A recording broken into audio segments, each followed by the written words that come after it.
Hello, আসসালামু আলাইকুম viewers. Welcome to my new blog video. আশা করি আপনারা ভালো আছেন।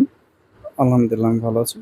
তো আজকে আমি দিনাজপুরে প্রচুর ঝড় গেছে কয়েকদিন আগে। আপনারা হয়তো নিউজে দেখছেন।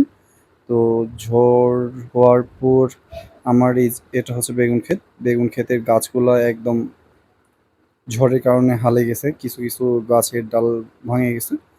তো এখন গাছগুলাকে যাতে সতেজ থাকে সেজন্য আমি আমার জমিটাতে সার ছিটাচ্ছি।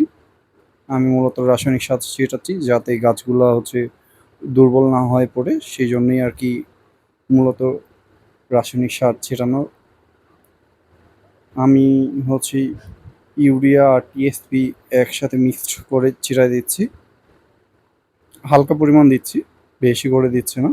যাতে গাছগুলা সতেজ থাকে সেজন্যই মূলত দেয়া। আর আপনারাও আপনাদের জমিতে কি, কি সার ব্যবহার করেন সেটা আমাকে একটু জানালে ভালো হবে। কারণ আমি একজন নতুন বেগুন চাষী।